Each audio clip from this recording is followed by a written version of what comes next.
দীর্ঘ যানজট, এরই মধ্যে সড়কের দুপাশ দখল করে পর্সা নিয়ে বসেছে হকাররা।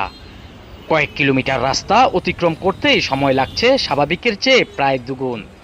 জনভোগান্তির এই চিত্র কুমিল্লা শহরের চকবাজার, রাজগঞ্জ, রান্দিরবাজার, শাসনকাছা ও টমসম ব্রিজ সড়কের। অন্যদিকে বিভিন্ন স্থানে গড়ে তোলা অধিকাংশ অটোরিকশা স্ট্যান্ডের অনুমোদন নেই বলেও অভিযোগ উঠেছে। তবে নির্দিষ্ট স্থানে অটোরিকশা স্ট্যান্ড করে দিলে যানজট কমে যাবে বলেছেন চালকরা। যেই স্ট্যান্ডের যেই গাড়িগুলো আছে সিএনজিগুলো জায়গা সংকলন হচ্ছে না, এই কারণে আমরা এই সাইডেও গাড়ি রাখতে হচ্ছে, ওই সাইডেও গাড়ি রাখতে হচ্ছে।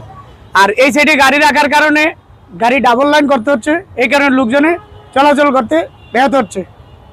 আমরা চাই আমাদের যে পিছনের স্ট্যান্ডের পিছনের যে এই যে ড্রেনটা, এই ড্রেনটা যদি আপনারা সিটি কর্পোরেশনের মাধ্যমে অথবা বাংলাদেশ সড়ক অথরিটির মাধ্যমে যদি ড্রেনটা আমাদেরকে করে দিতে পারেন, আমাদের গাড়িগুলো যদি আরও 3-4 হাত পিছনে যায়, ইনশাল্লাহ আর এই টমসম ব্রিজের এই যে রাস্তা, এখানে যানজট থাকবে না। আপনারা জেনে আনন্দিত হবেন যে কুমিল্লা জেলা পুলিশ যানজট নিরসনে নিরলসভাবে কাজ করে যাচ্ছে।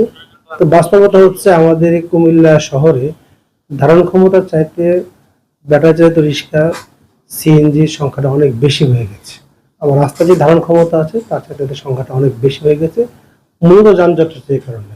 তো আমরা প্রতিনিয়ত অভিযান করছি, বিভিন্ন জায়গাতে উচ্ছেদ করছি, এবং যেন যত্রতত্র সিএনজি গুলো না দাঁড়ায় এবং যেখানে সেখানে যেন ওরা স্ট্যান্ড তৈরি করতে না পারে, সেজন্য আমরা কাজ করে যাচ্ছি এবং ওদের জন্য স্ট্যান্ডের ব্যবস্থা করা খুবই প্রয়োজন।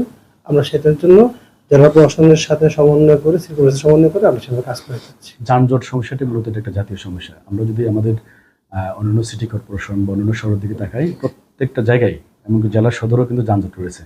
কুমিল্লা যে শহরের যানজটও কিন্তু এটা দীর্ঘদিনের। এখানে এই যানজট হওয়ার বেশ কিছু কারণ আছে। তার মধ্যে অন্যতম একটা হচ্ছে আমাদের যে শহরের যে সব রাস্তা রয়েছে, এই রাস্তাগুলো একেবারে ন্যারো, এবং দেখেছি আমরা যেটা দেখেছি যে অনেক রাস্তা রয়েছে যেগুলো ব্যক্তি পরামর্শ ক্রমে কোনো ব্যবস্থা করা যায় কিনা সেটা হয়তো আমরা বিবেচনা করতে পারি।